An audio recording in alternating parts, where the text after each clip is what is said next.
y'ubwigenge ivy'ukuri ahanini mbona bihagaze ku makomine y'igisagara ca Bujumbura n'igisagara ca Bujumbura la mairie de Bujumbura namba hari vyagoranye ngaha mu gisagara je novuga ko bifatiye ku bintu bibiri ica mbere nuko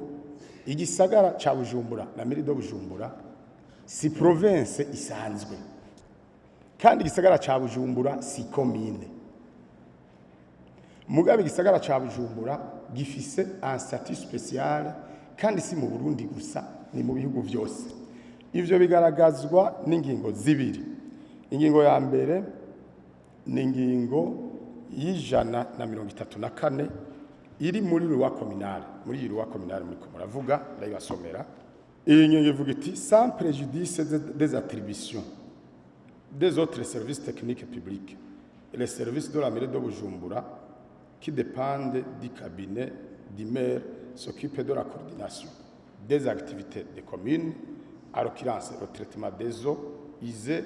l'enlèvement des immondices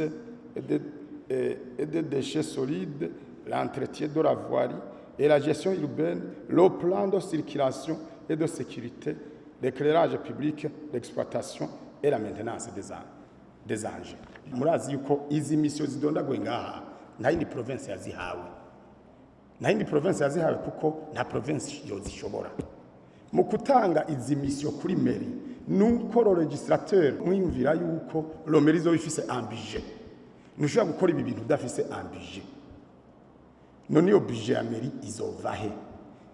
nukuvuga ko hinjiyemo lacune muri iri tegeko loi communale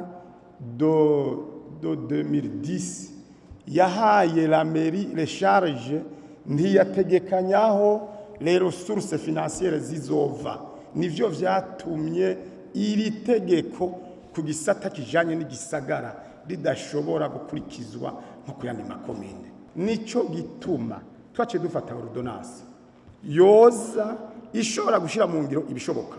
iyo ordonnance nayo n'imiburiburi yaje gutegekanya ibijanye na personnel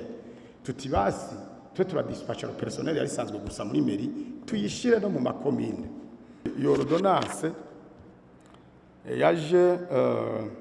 kugabanganya ibikoresho byari bisanzwe gusa byiharijwe na mairie tubishira mu makomine yaje kandi kuraba ingene abakozi bagiye mu makomine bazohembwa nivyo twashobora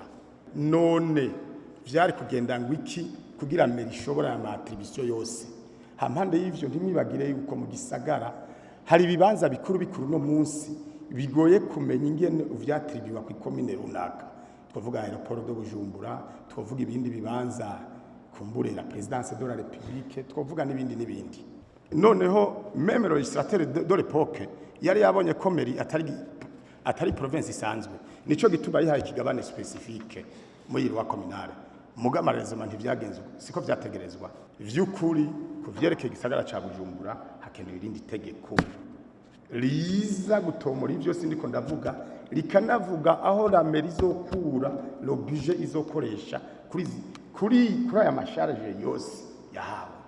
nivyo rero turi muno munsi iyo nteguro y'itegeko twe twaramaze kuyirungika muri leta hari irindi tegeko nagomba ko duparataja yindi ngingo ibereka neza aho lerakine zahereye kandi arizo nazo zabaye amblocage kuri bimwe n'ingingo ya 41 yo muri transfer y'itekanya transfer de compétences nayivuga iti washaka mbere iza ihura cyane n'iyi ngingo y'ijana 34 twavuze ivuga iti sans préjudice des compétences spécifiques attribuées à la province de Bujumbura mbiri bagaca bavuga bati les communes urbaines exercent effectivement les compétences et responsabilités dévolues par la présente loi au même titre que les communes rurales. Bisigura neza interprétation y article yuko bizwi ko la mairie ifise les compétences spécifiques qui doivent être réglées quelque part. Malheureusement la loi commune d'office no munsi ni miwete kuri izo charge ingene zishobora gukorwa. Tuvuge nko makomine ya ruguru nukuri ibwirizwa yaragiye mu ngiro ku bice nowe kugeza umunsi no vuga 70% n'imiburiburi